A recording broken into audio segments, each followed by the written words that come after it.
Friends ఈ డాగ్‌ని చూడండి.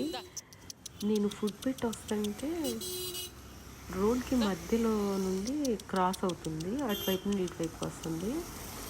సడెన్‌గా అటువైపు, ఇటువైపు వెహికల్స్ ఒకేసారి వచ్చేసరికి అలా ఆగిపోయిందండి. ఆ సినారియో నేను షూట్ చేయటానికి నాకు అప్పుడప్పుడు అవ్వలేదు. సరే ఏంటిది ఇలా సడెన్‌గా ఆగిపోయింది. స్ట్రీట్ డాగ్స్ యాక్చువల్‌గా అటు ఇటు వెహికల్స్ వచ్చినప్పుడు పరిగెత్తుతాయి కదా! అలా పరిగెత్తకుండా సడెన్‌గా నిలబడిపోయింది. నిస్సహాయంగా నిలబడిపోయింది.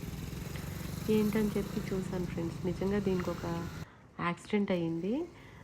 పైన ఉన్న గాయాలైతే తగ్గిపోయినాయి కానీ లోపల ఉన్న రిబ్స్ బాగా పెయిన్‌గా ఉన్నట్టున్నాయి. వెహికల్స్ అన్నీ వచ్చినప్పుడు పరిగెత్తలేక లోపల బాడీలో ఉన్న రిబ్స్ తాలూకా పెయిన్స్ కోఆపరేట్ చేయలేదనుకుంటా. అలా నిస్సహాయంగా అలా నిలబడిపోయింది ఫ్రెండ్స్.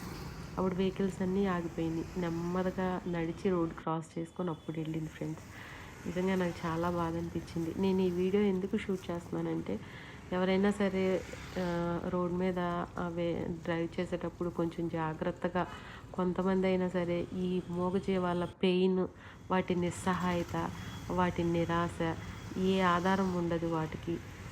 సో, అలా స్ట్రీట్ పెట్స్ ఉంటాయని కొంచెం జాగ్రత్తగా డ్రైవ్ చేస్తారని మనసున్ మన మంచి మనసుతో అర్థం చేసుకుంటారని ఈ చిన్న ఇది షూట్ చేస్తున్నాను ఫ్రెండ్స్. పైన గాయాలన్నీ మానిపోయినాయి కానీ లోపలంతా బాగా పెయిన్ ఉన్నట్టుంది. నడవలేకపోతుంది. ఇంకా నేను వెళ్ళి ఒక 2 పాల ప్యాకెట్స్ తీసుకొచ్చి, కొన్ని బిస్కెట్స్ తీసుకొచ్చి పెట్టాను ఫ్రెండ్స్.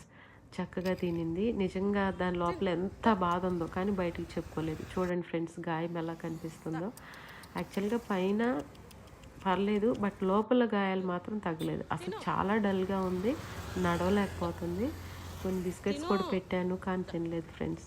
కొంచెం ఎవరైనా కాన్షియస్‌గా ఉంటారని ఈ వీడియో పోస్ట్ చేస్తున్నాను. Thank you.